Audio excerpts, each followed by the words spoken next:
Les énigmes de l'ancienne Égypte suscitent l'intérêt permanent des scientifiques depuis déjà plusieurs siècles.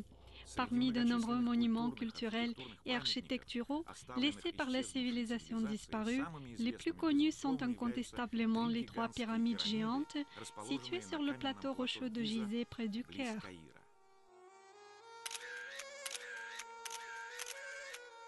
Qui, quand et dans quel but a construit cet tétraèdre cyclopéen? Il semblerait que la science académique connaisse les réponses à ces questions depuis longtemps. Le seul problème qui n'a pas encore été résolu, c'est de déterminer comment on les a construits, ou plus précisément comment les anciens maçons pouvaient tailler et déplacer ces énormes blocs de pierre.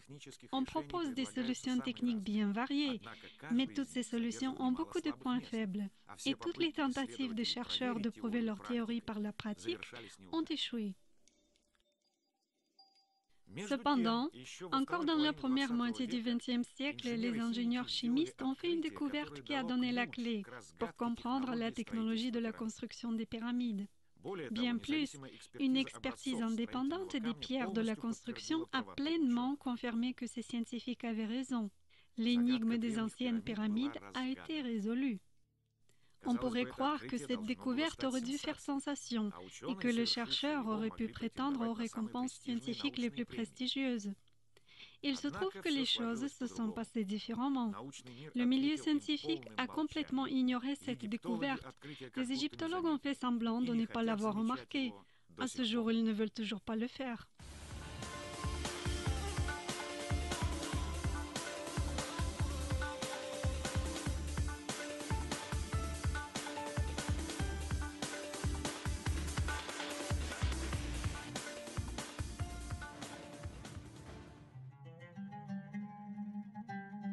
On peut considérer l'Égypte comme l'un des endroits les plus intéressants sur la planète pour les historiens, pour les archéologues, pour les chercheurs spécialisés dans l'art et même pour les touristes.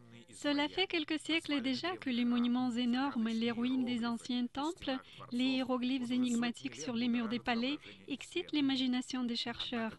Mais les sites les plus importants de l'Égypte, ce sont les pyramides. On en compte ici plus de 80. La chaîne des pyramides longe le Nil sur une distance de plus de 50 km.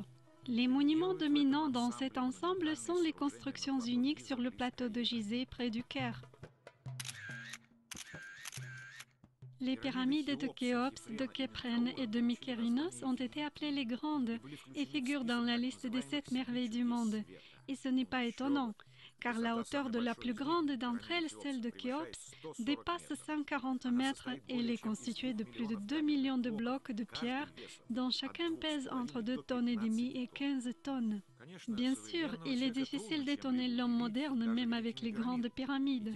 Néanmoins, la question de savoir comment on a pu bâtir tout ça plusieurs siècles en arrière prive les chercheurs de sommeil même de nos jours.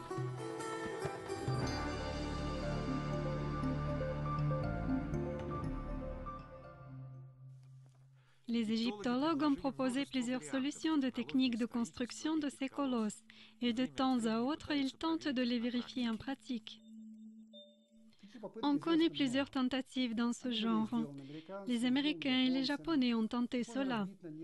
On peut classer ces tentatives en plusieurs catégories.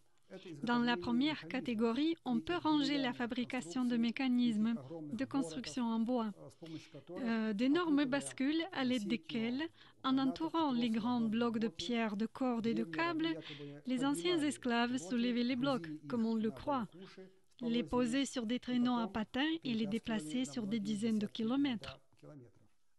Mais les chercheurs ont vite compris que du point de vue pratique, ces théories s'avéraient pour le moins douteuses. Toutes les tentatives de construire selon cette technologie, même des copies plus petites et simplifiées des anciens édifices, ont toujours échoué. Il faut remarquer que les anciens bâtisseurs avaient affaire non seulement à des blocs relativement petits qui pesaient quelques tonnes, mais aussi à des vrais mégalithes qui pesaient facilement 500 tonnes. Par exemple, le célèbre temple du Sphinx à Gizeh est construit avec ce genre d'énormes blocs. Il est difficile d'imaginer que les Égyptiens aient été capables de bouger ces blocs. Que dire alors de leur transport sur des dizaines ou centaines de kilomètres? Ce bloc géant est posé à proximité de la pyramide de Khéphren. Un égyptologue connu, Jean-Philippe Loher, dans son livre Le problème des pyramides d'Égypte, a émis une supposition selon laquelle les énormes blocs de pierre ont été transportés à l'aide de traîneaux à patins. Cette version-là suscite un gros doute. Même de nos jours, le transport d'un poids de plus de 500 tonnes serait une tâche technologique extrêmement compliquée. Après tout, qu'est-ce qui a empêché les anciens Égyptiens de tailler ces blocs en plusieurs blocs plus petits, afin de simplifier le travail? Car d'après ce que disent les historiens, dans les carrières de l'ancienne Égypte, on arrivait à tailler avec succès des blocs de pierre de toutes les tailles. Une question qui n'est guère plus facile. Comment a-t-on soulevé ces blocs de plusieurs tonnes? Jean-Philippe Loher critique l'une des versions qui implique l'utilisation des mécanismes en bois à cet effet et avance une autre hypothèse de construction de remblais autour de la pyramide. Sur les pentes de ces rampes en terre, on arrivait à traîner les grands blocs vers le haut. Dans le livre L'Égypte 5000 ans de civilisation, Alberto Carlo Carpicecci avance une hypothèse déclarée comme la principale et la plus probable d'utilisation de mécanismes en bois. Également, il existe une théorie selon laquelle les pyramides ont été construites non pas du bas vers le haut, mais du haut vers le bas. D'abord, on aurait taillé des rochers qui étaient déjà là et après on les aurait entourés de blocs de pierre. Même si ces méthodes de construction sont réalisables théoriquement, elles sont tout d'abord incroyablement laborieuses et puis elles ne résolvent pas toutes les questions. Certains rébus de l'architecture ancienne égyptienne demeurent sans solution. Tous les blocs dans les pyramides grands et petits sont presque idéalement ajustés entre eux. À certains endroits, l'espace entre les blocs n'excède pas un demi-millimètre. Ici, tout comme dans la pyramide de Khéops, nous voyons un ajustement idéal de blocs de granit. Il faut remarquer d'énormes blocs. Ils se touchent sous un angle idéalement droit et on ne peut insérer même une aiguille dans l'espace entre eux. Pour obtenir un tel résultat, le zèle seul ne suffit pas. Il faut avoir des outillages spéciaux et des technologies uniques de taille de la pierre, même selon des standards modernes. Comment les Égyptiens ont pu obtenir un tel ajustement? Les représentants du milieu scientifique écartent les bras et continuent à raisonner sur la grandeur mystérieuse de l'ancienne civilisation égyptienne. Dans certains cas, ça frôle le ridicule. Par exemple, j'ai remarqué que dans le temple du Sphinx, un des coins intérieurs n'est pas réalisé par la jonction de deux blocs de pierre, comme ça se fait dans la maçonnerie traditionnelle, mais par la création d'un angle dans le bloc même. C'est-à-dire le bloc a une forme concave et déborde de 5 cm sur le mur perpendiculaire. Imaginez seulement ce que ça doit représenter de tailler un tel bloc concave. Ça veut dire qu'il faut enlever du bloc une couche de 5 cm. C'est une idée complètement folle qui ne rentre absolument pas dans le cadre de la maçonnerie classique. Doit apparaître une autre question.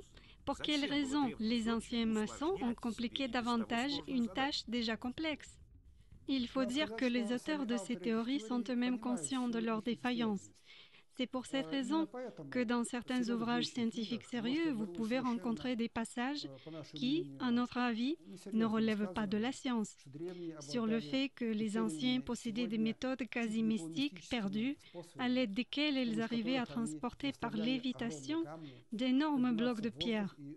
Ceci relève de la fantaisie, mais je le répète, on a droit à ces suppositions parce que les auteurs de ces théories comprennent qu'ils n'ont rien de plus vraisemblable à avancer. Dans cette situation, il ne reste qu'à supposer que ce sont des dites civilisations supérieures qui ont prêté la main à la construction de ces énormes édifices. Par exemple, les habitants de l'Atlantide légendaire ou même des extraterrestres. Et si nous réformulions la question pour la poser de façon tout aussi paradoxale à première vue? Si les anciens maçons n'étaient pas encore en mesure de tailler et de superposer d'énormes blocs de pierre, par quels moyens ils auraient néanmoins pu construire leurs grandes pyramides? Peut-être ils ont utilisé une autre méthode de construction.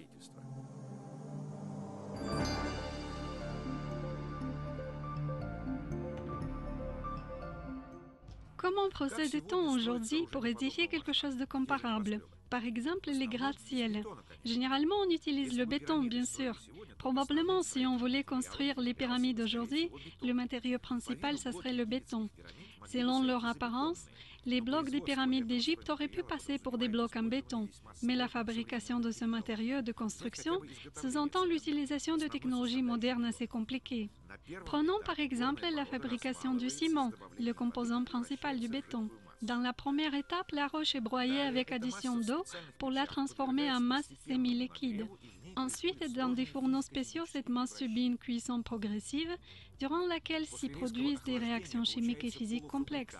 Après un refroidissement brusque, on obtient un produit semi-fini appelé le clinker, qu'il faut à nouveau broyer. Le problème réside dans le fait que la cuisson nécessite une température avoisinante 1500 degrés. C'est uniquement en ces conditions que le matériau acquiert les propriétés nécessaires. Les anciens Égyptiens ne pouvaient pas avoir de tels fourneaux, par conséquent, ils ne pouvaient pas avoir un tel béton non plus.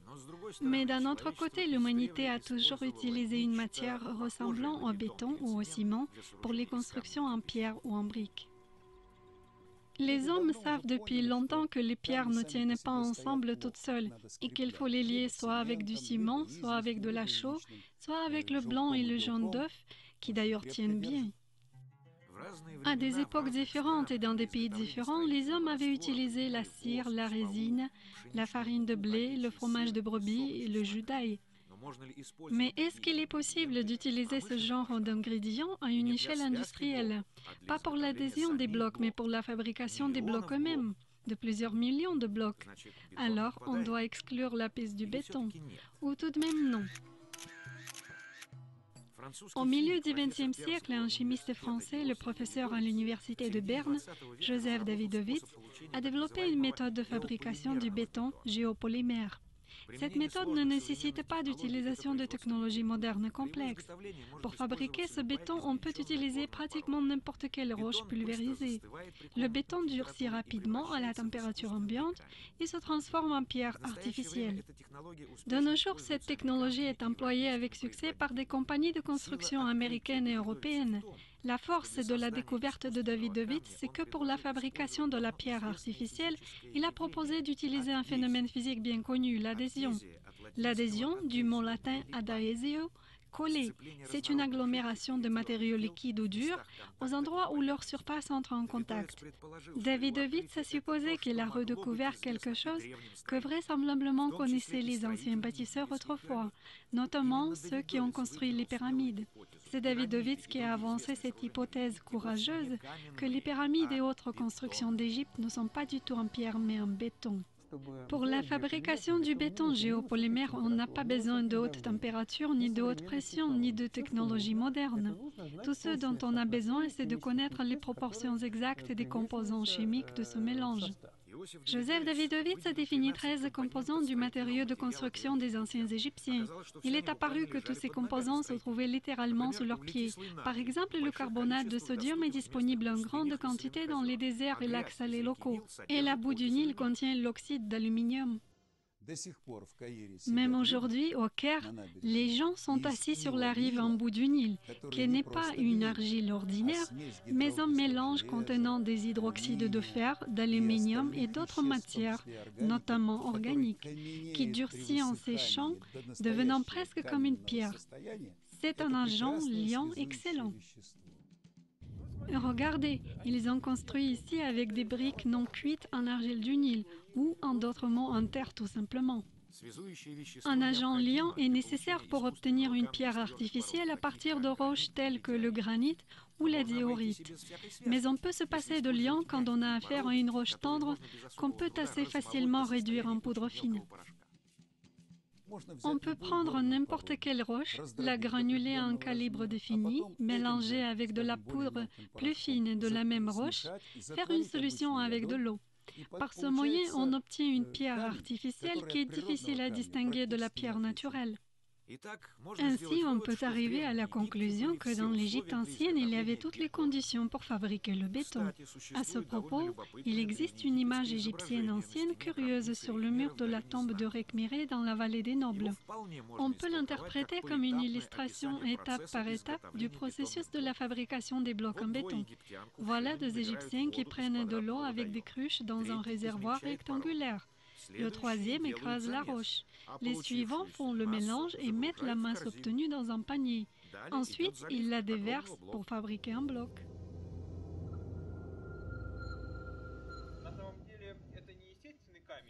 En réalité, ce n'est pas une pierre naturelle, mais un bloc en béton géopolymère. La surface de ce bloc a été induite avec un mélange de meilleure qualité, ou du moins de qualités différentes. C'est pourquoi l'aspect n'est pas lisse, et par endroits, il y a des couches qui sont tombées. Regardons ce qui se trouve sous ces couches. C'est du sable. On peut voir qu'il y a du sable. Ceci n'est pas du granit, c'est du béton géopolymère. Это не гранит. Это геополимерный бетон. Rappelons-nous des énigmes principales des pyramides et essayons de voir si on peut les résoudre à l'aide de la théorie du béton.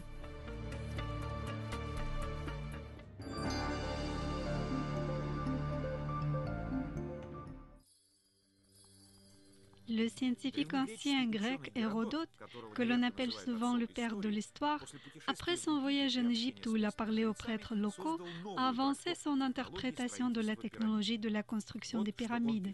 Voici ce qu'il a écrit. Quand on eut commencé à la construire de cette manière, on éleva de terre les autres pierres, et à l'aide de machines faites de courtes pièces de bois, on les monta sur le premier rang d'assises. Quand une pierre y était parvenue, on la mettait dans une autre machine qui était sur cette première assise. De là, on la montait par le moyen d'une autre machine, car il y en avait autant que d'assises. Peut-être aussi n'avait-il qu'une seule et même machine, facile à transporter d'une assise à l'autre, toutes les fois qu'on en avait ôté la pierre. Cette description est très peu claire. Quelle machine et comment on l'a montée? Dans tous les cas, peut-on songer soulever des blocs de pierre de plusieurs tonnes à l'aide de constructions en bois? Les égyptologues, sans l'ombre de doute, ont déclaré que la version d'Hérodote est erronée. Mais si on suppose qu'il s'agit de béton géopolymère, dans ce cas, nous avons une description possible de banche pour la fabrication des blocs, c'est-à-dire du moule de chantier ordinaire. Le moule, c'est une matrice démontable en bois ou en métal destinée à couler le béton et définissant la forme du futur bloc en béton ou en béton armé.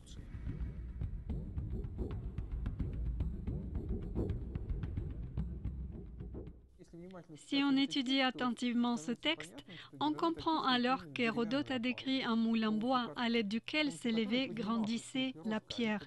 Car il est clair que si on coule un volume trop important du ciment d'un coup, en durcissant, le bloc deviendra défectueux ou déformé. Il est clair que le bâtisseur rajoutait couche par couche en laissant sécher. Ces couches sont aujourd'hui bien visibles aux endroits où les blocs ont perdu leur revêtement. Si c'était du calcaire naturel, comme dans le mur de la forteresse du Caire, les couches seraient régulières et parallèles. Le calcaire, c'est une roche sédimentaire. Sa structure stratifiée se forme comme le résultat d'un dépôt lent, millimètre par millimètre, de couches parallèles de matières différentes sur le fond marin. On observe un tableau bien différent dans les blocs des pyramides. Voici un fragment du bloc provenant de la pyramide de Khéops. C'est un éclat d'un coin supérieur du bloc. Sur sa surface latérale, on voit des empreintes émaillées. D'où sort cette empreinte? Il y a une explication simple. C'est une empreinte de la natte qui a été apposée sur les parois du moule qui a servi à couler le bloc. En plus, c'est comme si une natte était de gauche vers la droite et l'autre la croisait de droite vers la gauche en deuxième couche. Ce genre de choses est possible seulement si c'était une partie du moule, si c'était une natte qui couvrait le moule. Ceci est une autre surface du fragment, elle est rugueuse. C'est justement de cette façon que durcit le béton. De nos jours, afin d'éviter ce genre de défaut, on utilise des vibrateurs spéciaux. Mais les anciens bâtisseurs ne disposaient pas de telles choses. Si tout ça était taillé dans la pierre, toutes les surfaces des blocs auraient été taillées de façon semblable et régulière. La présence des traces du moule veut dire qu'on a affaire au béton. Apparaît une question. Pourquoi personne n'a remarqué ces traces? Parce que sur les blocs inférieurs de la pyramide devant lesquels passent les touristes, il n'y a pas de traces semblables. Par contre, si on monte plus haut, Ce morceau du bloc a été pris à une hauteur de plus de 50 mètres. À cette hauteur-là, on peut voir ces traces sur tous les blocs. On peut bien sûr supposer que les anciens Égyptiens ont préparé les pierres différemment pour les niveaux différents de la pyramide. Mais il y a aussi une autre explication. Les blocs de la pyramide sont assez tendres. Leur dureté peut être comparée à la dureté du gypse ou des ongles de la main. Les tempêtes de sable fréquentes pour cet endroit ont pu polir les blocs depuis tout ce temps, en effaçant toutes les traces. Le sable projeté sur les pyramides joue le rôle d'un abrasif. Le sable s'élève sur 20-30 mètres maximum. Les traces de moules ont été découvertes plus haut. On trouve les traces de nattes ailleurs que sur les blocs des pyramides. Nous sommes dans la cour du temple à Esna. Ici se trouve une pierre qui a conservé les traces de son origine de béton. Ce sont les restes de la natte en roseau incrustés dans la pierre.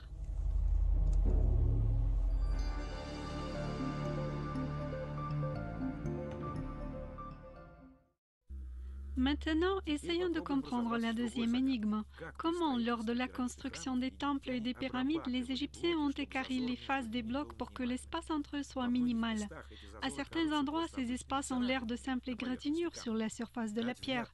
Les égyptologues ne sont pas capables de fournir une explication claire à ce phénomène. Il ne leur reste qu'à s'émerveiller.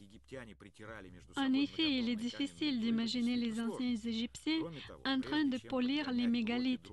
De plus, avant d'ajuster ces énormes blocs entre eux, il faut d'abord les extraire de la roche. Comme l'affirment les égyptologues, ça se faisait à l'aide d'outils en cuivre. Il vous est déjà arrivé de couper un arbre avec une scie normale en métal avec les dents écartées? Et oui. Est-ce que vous avez pu faire avec un seul trait de scie? Jamais, car la scie est souvent expulsée de sa voie. Est-ce qu'on trouve ce genre d'entaille sur les pierres de la pyramide de Khéops?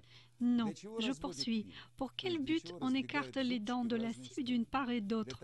Pour éviter que la scie ne se coince. Comment voulez-vous scier la pierre avec une lame en cuivre et qu'elle ne se coince pas dedans? Elle va se coincer au premier passage. À ce propos, quelqu'un a-t-il déjà vu ces scies quelque part dans un musée? Il n'y en a pas. Mais si les blocs n'ont pas été taillés mais coulés, alors tout rentre dans l'ordre.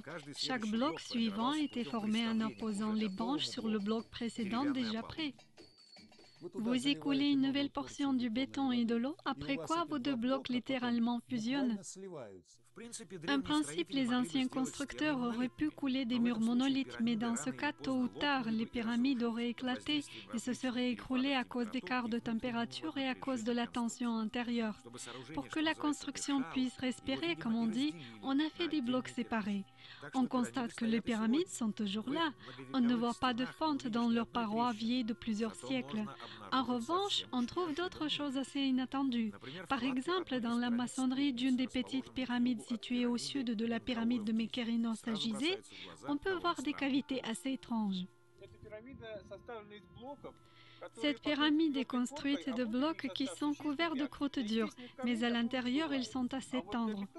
Ce ne serait pas possible pour des pierres naturelles. Et ce n'est pas étonnant quand il s'agit de blocs en béton, car on a pu utiliser un mélange de moindre qualité pour couler l'intérieur du bloc et un mélange plus dur pour les parties extérieures. On peut le casser avec les doigts à l'intérieur de la cavité. C'est sa consistance antérieure. Et si on essaie de casser sa croûte, la couche extérieure, on n'y arrive pas sans outils. L'intérieur des blocs est tendre et à l'extérieur, ils sont couverts d'une couche poreuse plus dure qui ne cède pas, même à la lame du couteau. Est-ce qu'une pierre naturelle peut avoir un intérieur tendre et un extérieur dur? Une pierre taillée et extraite d'une carrière? À notre avis, non, c'est exclu. Et si c'est du béton, alors bien sûr, dans les couches extérieures du bloc, on a pu rajouter des substances qui les ont rendus plus solides. À nouveau se pose la question, pourquoi les autres ne l'ont pas remarqué? Ils ont toujours été habitués à l'idée que sur la rive opposée du Nil, on extrait les blocs de pierre, de calcaire, comme c'est démontré dans des films spécialement créés, soi-disant documentaires, et qu'on les transportait sur des barges, sur des radeaux, sur le bon côté du Nil. De l'autre côté, le calcaire est différent. C'est un calcaire qui contient un masse de nummulites bien conservés. Ce sont des petites coquilles de la taille d'une petite pièce de monnaie. Et dans les blocs de la pyramide de Khéops, où sont ces nummulites? Où sont les restes organiques tels que les oursins de l'époque de l'Éocène? Il n'y en a pas. De plus, ce calcaire est fendillé.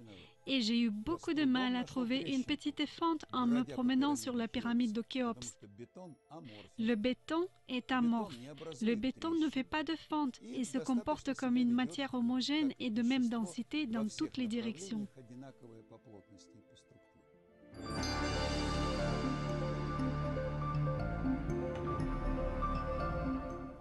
Dans la pyramide de Khéops, il y a un sarcophage, un granit monolithe. Personne n'arrive à donner la réponse comment ce sarcophage s'est retrouvé à l'intérieur. Il n'était pas possible de le transporter par les tunnels et les ouvertures existantes qui sont beaucoup trop étroits. Rappelons-nous d'autres mystères semblables. Par exemple, dans la célèbre vallée des Rois située à 500 km du Caire près de Luxor. Aujourd'hui, pour accéder à cet endroit, il y a une large route que l'on peut aussi emprunter en voiture. Mais il y a encore 100 ans en arrière, ici, il n'y avait aucune route.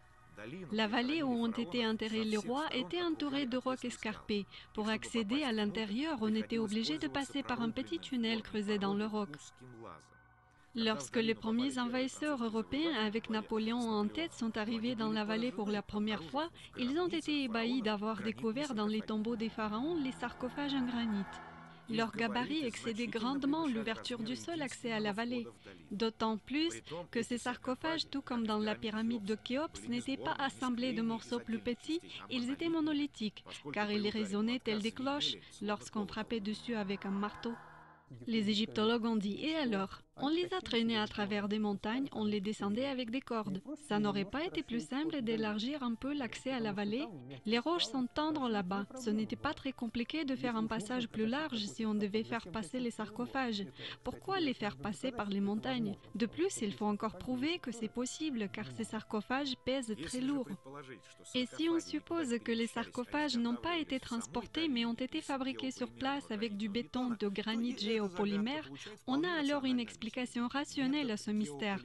La méthode géopolymère permet de créer non seulement du calcaire artificiel, mais le béton peut être fait à partir de n'importe quelle autre roche, par exemple à partir du granit ou même de la diorite ultra dure. Joseph Davidovits a supposé que les blocs des pyramides n'étaient pas la seule fabrication ancienne égyptienne en béton. L'imitation des matériaux naturels a pu être utilisée partout lors de la construction des temples, des statues et d'objets ménagers. Un autre casse-tête égyptien, celui des célèbres amphores trouvées dans la pyramide de Djéser, a la même solution. Elles sont réalisées en pierres les plus dures, comme la diorite. Les sculpteurs modernes n'essaient même pas de travailler ce type de pierre dont la dureté excède celle du fer. La question se pose, comment ces amphores auraient pu être creusées? Les égyptologues affirment qu'elles ont été creusées, que les anciens Égyptiens prenaient une pierre, la taillaient de l'extérieur pour lui redonner une forme d'amphore et ensuite l'excavaient à l'intérieur à l'aide d'outils en cuivre ou peut-être en pierre.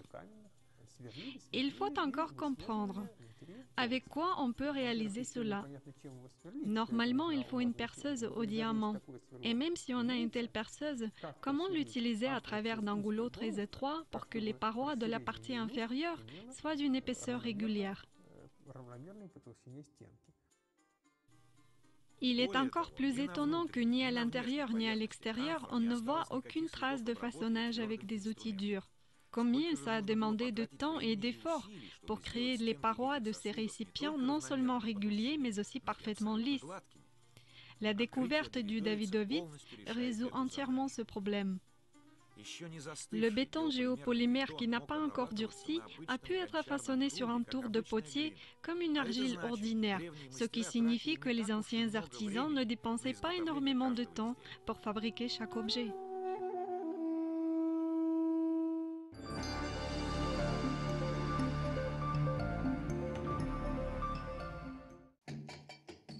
Il existe un autre fait qui suscite chez les égyptologues une admiration presque religieuse.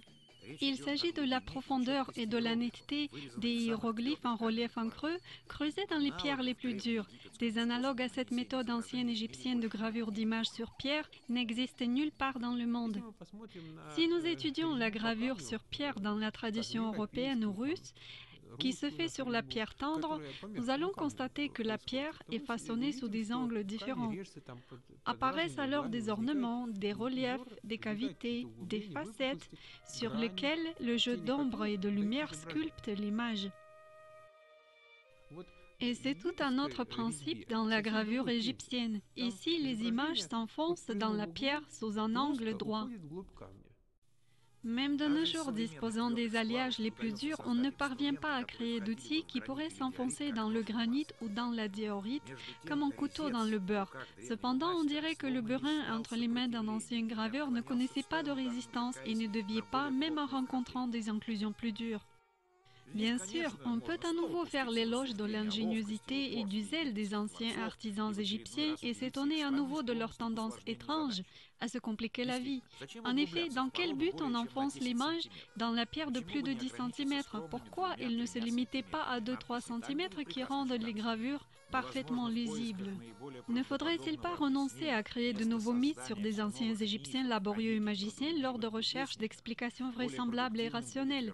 Il serait peut-être plus productif de retourner à l'idée du béton de géopolymère et de supposer que les hiéroglyphes n'ont pas été creusés mais empreints sur la surface qui n'a pas encore durci. Dans ce cas, on comprend mieux avec quoi et comment ont été réalisées les écritures. Les Égyptiens ont été des génies de l'enduit. L'enduit qu'ils appliquaient était idéal. Les murs des temples sont revêtus de l'enduit sur lequel ils imprégnaient les 10 hiéroglyphes. Souvent, on croit que ce revêtement est en granit et on s'étonne de l'ajustement parfait de cette couche du granit aux parois des murs. Mais c'est naturel dans le cas de l'enduit. En effet, si on oublie pour quelques instants l'idée de la maçonnerie mystérieuse et savante, il devient évident qu'à cet endroit, on n'a pas pu se passer de travaux de ravalement. Sur beaucoup de blocs anciens égyptiens en granit, ainsi que sur des statues, par exemple de sphinx, il y a des parties chauves, c'est-à-dire il y a une couche parallèle à la surface de la statue qui se détache par endroits. Bien sûr, on rencontre des pierres naturelles stratifiées, mais ces strates ne peuvent pas être parallèles à la surface taillée. Pour réaliser une énorme statue de sphinx en granit, il n'est pas du tout nécessaire de dépenser tout le béton de qualité pour la partie intérieure du sphinx. Et encore un argument pour la version du béton. Dans la cour du temple de Dendera se trouve une dalle ancienne sur laquelle est empreinte une image typique pour l'ancienne Égypte. Ce bloc est constitué de cristaux de granit qui sont liés entre eux avec une poudre grisâtre. Ce granit s'effrite sous les doigts. La science ne connaît pas de granit naturel qui s'effrite sous les doigts. Probablement, dans ce cas, nous avons affaire à un défaut de fabrication commis par les anciens artisans. Les substances liantes fabriquées par les anciens constructeurs étaient de tellement mauvaise qualité que la pierre obtenue s'émiette facilement entre les mains. Les Égyptiens pouvaient commettre des erreurs comme tous les humains, par exemple en préparant le mélange de masse de béton. Dans tous les cas, le caractère artificiel de ces pierres est en évidence.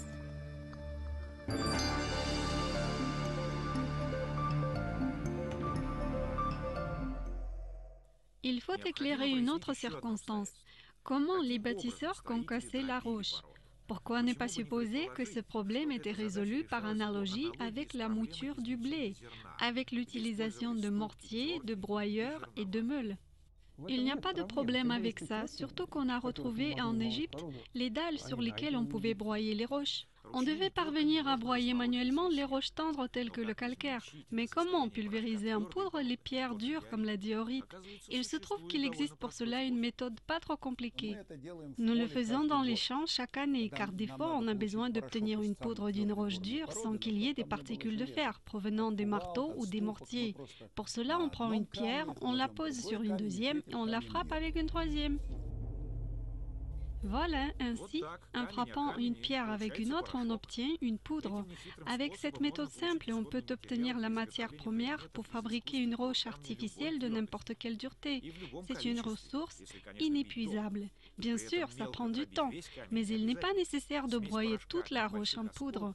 Un mélange de poudre avec des granules donne un produit fini plus solide et permet d'accélérer la fabrication. De plus, les habitants de la Terre depuis des lustres ont utilisé une autre méthode de broyage qui n'est pas trop laborieuse. Au Yémen, les hommes moulent le blé en se balançant sur une bascule dans un grand bol en pierre. C'est de cette manière, en écrasant avec une pierre sur une autre, sans meule manuelle, qu'on peut concasser la roche en quantité. Ainsi, l'hypothèse de l'utilisation en ancienne Égypte du béton géopolymère prend forme. En effet, elle explique beaucoup de mystères non seulement des pyramides, mais aussi de Baalbek au Liban, de Stonehenge en Angleterre et d'autres monuments vraisemblablement réalisés de la même manière. Mais si le béton géopolymère a été réellement utilisé par l'humanité depuis des époques très anciennes, pourquoi n'a-t-on pas gardé ces connaissances uniques? La réponse à cette question est évidente. Autrefois, très peu de découvertes ont été rendues publiques. La plupart ont été gardées dans un secret très strict. Seuls quelques initiés possédaient les secrets et en cas de disparition subite, ces technologies ne pouvaient plus être transmises. C'est de cette manière qu'on a perdu les secrets de fabrication du filigrane et de granulation en orfèvrerie de l'acier de Damas, bien que nous en sachions quelques faits ou au moins nous avons entendu quelque chose. Mais pourquoi nous ne savons rien du matériau de construction unique utilisé dans le passé? Est-ce que réellement nous n'en avons aucune mention historique?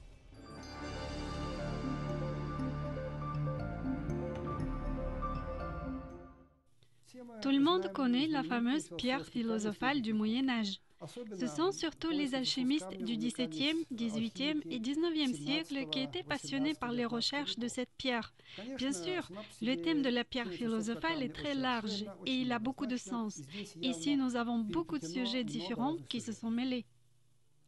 La science traditionnelle considère l'alchimie comme un courant pseudo-scientifique de la chimie. Parmi les avancées de l'alchimie, nous avons les découvertes et le perfectionnement des produits très utiles employés largement, tels que des peintures minérales ou à base de plantes, des verres, des émaux, des alliages métalliques, des acides, des alcalis et des sels. Néanmoins, dans l'alchimie, les recherches de la dite pierre philosophale, c'était l'objectif principal. D'après une idée reçue, au Moyen Âge, on recherchait ni plus ni moins une substance permettant de transformer le fer ou un autre métal en or. Et toutes les découvertes réalisées ont été accidentelles, survenues lors de ces recherches infructueuses. Tout de même, il paraît peu probable qu'une science qui n'apporte aucun résultat pratique, qui est basée sur une chimère et sur des fausses promesses, puisse perdurer quelques siècles. Alors les alchimistes devaient se mettre à résoudre d'autres problèmes d'usage courant.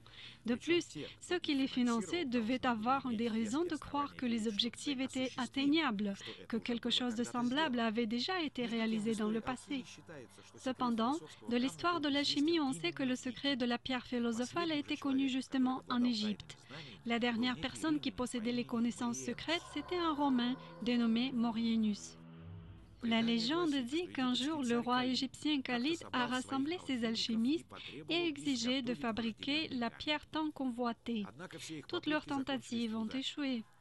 À ce moment-là est arrivé Maurienus, qui a facilement résolu le problème. Le Romain est resté vivant, ce fut sa récompense. Tous les autres alchimistes ont été exécutés. Craignant de subir tôt ou tard le même sort, Maurienus s'est échappé. Plusieurs années plus tard, un des servants du roi a trouvé Maurienus et exigé qu'il dévoile son secret. Et Maurienus l'a fait. Et il a dévoilé son secret. Il disait que pour créer la pierre philosophale, il faut d'abord détruire, et qu'il y a plusieurs éléments composants qu'il a nommés avec des mots mystérieux que son interlocuteur n'a pas compris. Plus tard, les alchimistes ont essayé d'interpréter les dires de Maurienus, mais apparemment en vain, car ils n'ont jamais obtenu la pierre philosophale. Et si on supposait qu'il s'agissait de la fabrication du béton géopolymère? Nous n'affirmons pas que la pierre philosophale ce n'est rien d'autre que le béton géopolymère, non, mais c'est l'une des interprétations assez plausibles. De ce point de vue, beaucoup d'indications des anciennes sources acquièrent un nouveau sens très limpide.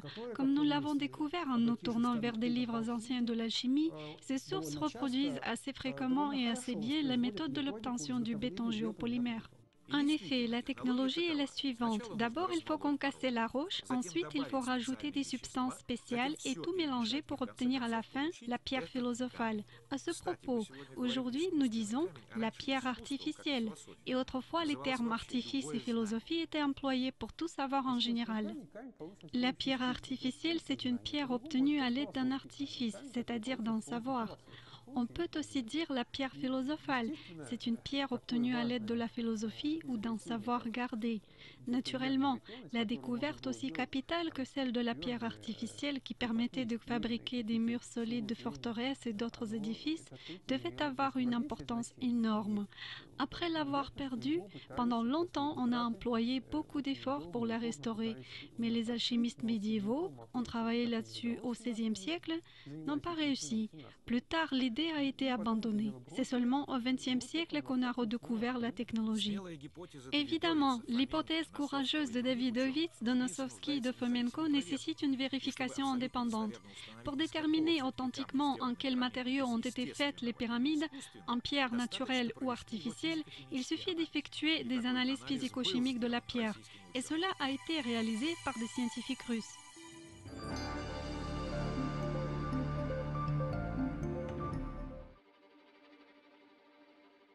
En novembre de 2005, l'équipe de chercheurs du projet de la nouvelle chronologie avec Gleb Nosovsky en tête a visité l'Égypte. Durant ce voyage ont été découverts de nouveaux faits confirmant la théorie du béton, dont beaucoup ont été énumérés dans ce film. De plus, on a prélevé les échantillons du matériau de construction de l'une des trois grandes pyramides, celle de Mykérinos. Cette pyramide, de sa base jusqu'à un tiers de sa hauteur, est revêtue de granit naturel, comme on le croit. Un fragment du bloc de ce revêtement a été prélevé par Gleb Nosovsky pour l'étudier. Voilà, on va casser un morceau et on va l'expertiser. En effet, cette pierre du revêtement de la pyramide extérieurement ressemble beaucoup au granit et ne fait pas du tout penser au béton. Il est d'autant plus intéressant de connaître les résultats de l'expertise qui a été effectuée par l'Institut de la chimie physique et électrique de l'Académie russe des sciences. L'objectif de cette étude, c'est de déterminer la structure et la composition élémentaire d'un échantillon de type de pierre. L'échantillon a été obtenu par coup tranchant et enduit d'une couche d'un agent conducteur dans la qualité duquel on a utilisé le carbone. Le carbone a été vaporisé sur l'échantillon en rotation et sous vide, ce qui a permis d'obtenir un film de carbone très fin sur la surface de l'échantillon. Préparé de cette façon, l'échantillon a été placé sous un microscope scanner électronique. Ce microscope est doté de détecteurs des ondes et énergétiques du rayonnement X, qui permettent d'établir la composition élémentaire avec une précision d'un dixième à un centième de pourcent selon la structure chimique de chaque élément. Suite à cette étude, nous avons pu faire des microphotographies de la surface de l'échantillon sur des niveaux différents de son organisation structurelle. On a également obtenu les gammes X qui ont permis d'établir de façon univoque les éléments présents dans l'échantillon ainsi que leur quantité. Les résultats de l'analyse chimique ont montré une quantité beaucoup trop élevée pour une pierre naturelle de titane, de calcium, de sodium, de phosphore, de soufre, de chlore et d'aluminium, et au contraire une quantité insuffisante par rapport à la pierre naturelle de potassium et de dioxyde de silicium. Comment est-ce qu'on peut expliquer cela? En apparence, cet échantillon ressemble beaucoup à un morceau de granit. Néanmoins, en étudiant les photos réalisées à l'aide du microscope électronique, n'importe quel géologue expérimenté ne pourra faire qu'une seule conclusion. Ceci n'est pas une pierre naturelle. Le granit naturel a une structure dense, homogène et granuleuse. Les espaces entre les cristaux de feldspath et de mica sont remplis de quartz très dur. Et dans l'échantillon prélevé sur la pyramide de Mykérinos, on voit un tableau tout à fait différent. La structure de la pierre est raréfiée, les granules des minéraux sont disposés de façon chaotique et sont retenus avec un agent liant, ce qui ne caractérise pas du tout la pierre naturelle. C'est la présence de cet agent liant qui peut expliquer la contenance élevée des composés de titane, de calcium, d'aluminium et d'autres éléments dans l'échantillon. L'ensemble de ces données démontre que probablement nous avons affaire à un mélange de chantier, à une solution avec une base en calcaire. Et les composants additifs, comme nous pouvons le voir à l'œil nu, c'est tout simplement soit du feldspath, soit du biotite, soit du granit. Ces faits sont déjà suffisants pour tirer la conclusion. La pyramide de Mykérinos est revêtue d'un matériau artificiel. Mais si on étudie les photographies de façon très minutieuse, on va découvrir un autre argument, plus que convaincant, qui prouve la version du béton. La présence de fibres ou d'une matière en forme de filament dans une quantité importante, comme nous pouvons le voir sur les photos, prouve que c'est de la matière organique qui n'a aucun rapport avec une roche naturelle. Cette matière n'aurait pu arriver là-dedans que lors de la fabrication de cette pierre. J'ai émis une supposition que ça pourrait être des fils de la fine polaire provenant d'une variété locale de moutons. On dirait que c'est des fibres de feutre si on regarde les photos de haute définition. Ces fibres couvertes d'écailles se voient parfaitement bien.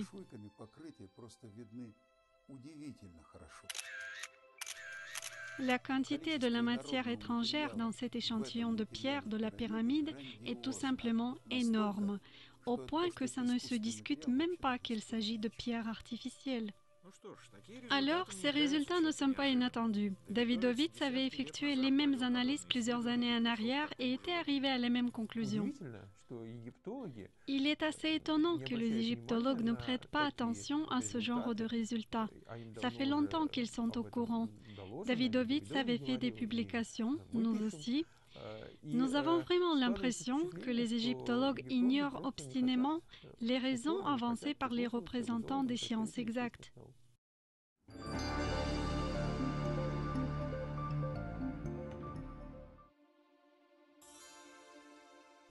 En 1982, Jean-Philippe Loher, le partisan de la version de la pierre naturelle, a mis à la disposition de Davidovits deux échantillons provenant des blocs des pyramides et proposé de prouver leur origine artificielle. Les analyses chimiques menées par deux laboratoires indépendants ont pleinement prouvé la version du béton. À cette occasion, Davidovits a lu son rapport lors du congrès des égyptologues à Toronto. Néanmoins, Loher, qui était venu au congrès, pour une raison inconnue, n'a pas été présent lors de l'exposé de son collègue. Il s'est limité à un commentaire laconique dans la presse. Ce n'est pas bête, mais ce n'est pas possible. Ça ne peut pas être parce que ça ne peut jamais être. Voilà la réponse d'un scientifique à un autre scientifique. 2 années plus tard, en 1984, Davidovits a adressé à la direction égyptienne des monuments antiques une demande d'autorisation pour effectuer des recherches sur le plateau de Gizeh. La demande du professeur a été rejetée. Le refus a été expliqué ainsi.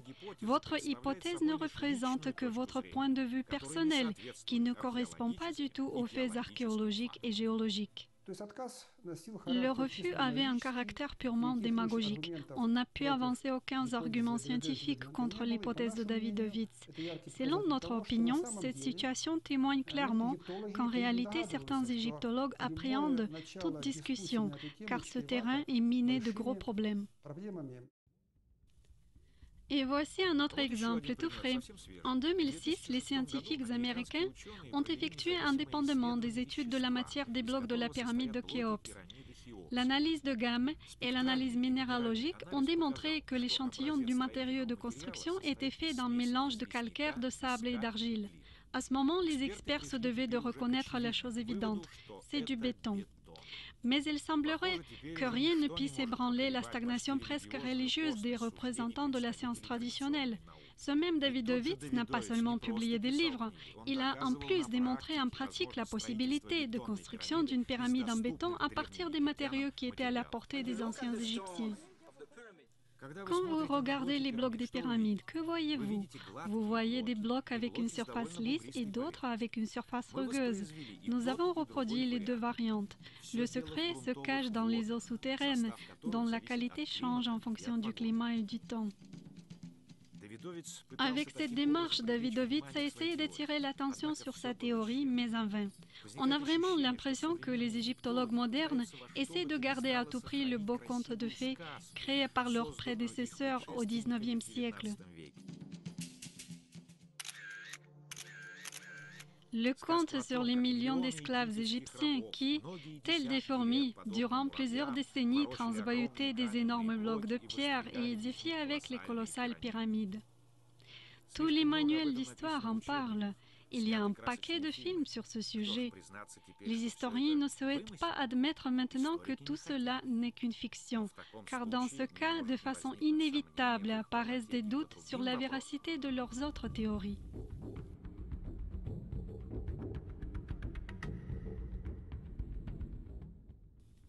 Si sur une page d'un ouvrage scientifique on trouve une erreur grossière, et si l'auteur de cet ouvrage, au lieu de reconnaître cette erreur, prétend obstinément avoir raison, cela indique clairement que l'ouvrage est truffé d'erreurs. En effet, notre analyse a tiré au clair que la version de l'histoire et de la chronologie de l'Égypte que défendent les égyptologues repose sur un fondement mouvant et qu'elle comporte un nombre très important d'erreurs profondes et de principes. Dans tous les manuels d'histoire, on affirme que la civilisation égyptienne est très ancienne et qu'elle a existé plusieurs millénaires en arrière. Bien que ça puisse paraître très étrange, les historiens ne disposent et n'ont jamais disposé d'aucune preuve réelle de cette ancienneté soi-disant évidente. Alors parmi toutes les autres, la question sur la méthode de construction des pyramides n'est pas du tout la seule ni la principale. Les représentants de la science traditionnelle soutiennent opiniâtrement la version erronée. On a des raisons de dire que les réponses aux autres questions, qui, quand et dans quel but a construit ces pyramides, ne sont pas non plus vraiment fondées, contrairement à ce qu'on croit.